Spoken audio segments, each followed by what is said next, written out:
E aí, o que é interessante, voltando lá, na técnica claudiana, Newton, é que é uma técnica de balé clássico.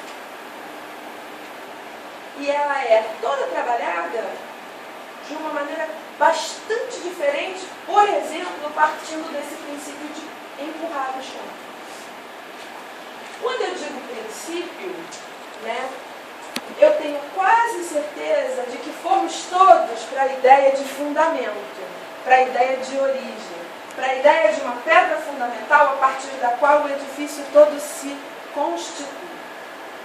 E é isso que reitera e que sublinha e que constrói essa noção de base em dança, que é a base, né, essa base segura, tão importante, né, para a estruturação do corpo do bailarino, mas que é também um modo da gente entender o mundo, a história e o futuro.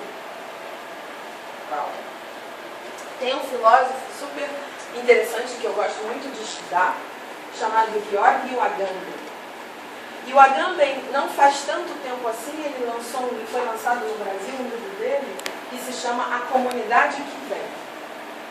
Nesse livro, o Agamben, muito corajoso filosoficamente que ele é, que ele pode, ele diz assim: o que vem, aquilo que vem, é o qualquer. O que será que ele quer dizer com isso? Aquilo que vem é o qualquer. O que passa na cabeça de vocês quando ele diz isso? Incertezas. O inesperado. O inesperado, incertezas, imprevisível. O que mais? Vamos ficar com essa. Curiosamente, se isso for a natureza da vida, a natureza do que vem, do qualquer, nós estamos muito pouco,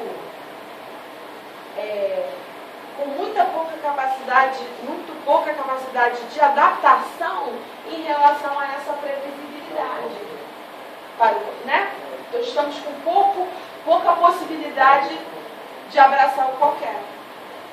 Por quê? Porque nós construímos a vida a partir não do qualquer, mas do que vem pensado como o que deveria ser, ou o que deve ser. Pode?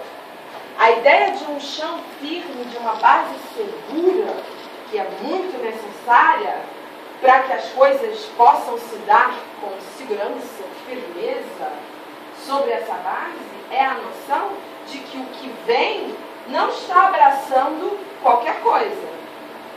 Eu estou colonizando o futuro. Não é? Porque eu estou dizendo que o que vem não é o qualquer.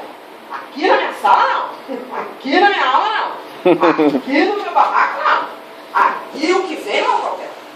Aqui o que vem é o que deveria ser. Bora? Quando a gente vem para um contexto... Tá indo? Quando a gente vem para um contexto como esse, que me provoca a pensar tradição e contemporaneidade,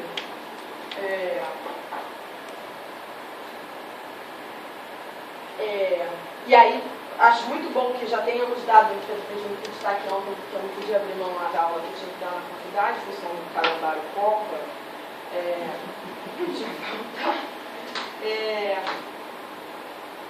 Que vocês ontem já tenham dado esse passo, então me considero também tendo dado esse passo junto com vocês, de não ser mais tradição e contemporaneidade, mas tradição na contemporaneidade. Porque tradição e contemporaneidade parece que nós estamos falando de dois bicudos que não se beijam. Não é? É quase tradição versus contemporaneidade. E isso não é à toa, é porque o nosso imaginário ele está um pouco construído nesse sentido. Por quê? Porque a boa história é aquela que continua a si mesma, que perpetua a si. E a contemporaneidade, todos esses nomes, por exemplo, que eu trouxe aqui, nomes de dança moderna e tal, poderiam ser associados com aqueles que rompem o cordão contínuo da história. Mas, e se a gente pensar que a história não é um cordão contínuo acerca do que deveria ser? Um encadeamento de deveria ser. Mas que a história é ela mesma também irregular, também assentada no solo, que está o tempo todo se movendo, que está o tempo todo se mexendo. Se a gente pensa assim, a gente começa a entender que a contemporaneidade não tem nenhuma tradição como inimigo. São somente modos diferentes de conceber o tempo, o poder. Então, que talvez a gente possa pensar tradição e contemporaneidade dialogando com um futuro que se diz qualquer. Isso seria o ideal. Hã? Isso seria o ideal. Pra nós, né, amiga? Fala das vezes, o ideal é outra coisa. Tá.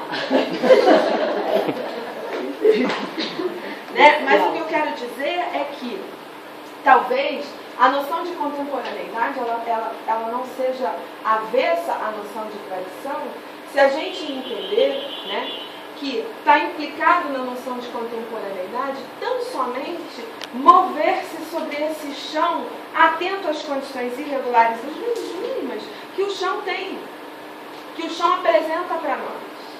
Entende? Isso metaforizando também um modo de conhecer, um modo de estudar, um modo de entender o mundo, um modo de entender o futuro, um modo de entender a vida.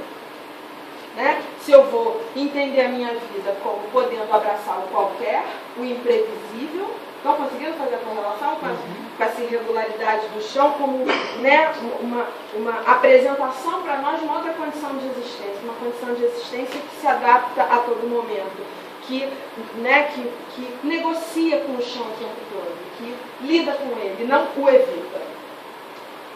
Qual é seu nome? Mauro. Mauro. O feio. Né? Existe o bonito e o feio. Existe o bom e o ruim. O que é, pra mim, bom e ruim, eu não abraço. Eu vou abraçar uma coisa que é feia. E aí tem as crenças, tem os preconceitos, né? E acredito que o que você está falando, aí, porque a gente reflete a partir da gente mesmo, né, principalmente para conseguir contemporaneidade, não dá para não ver a gente dentro das coisas, das relações, das falas, no meu caso. Né? Então, perdão.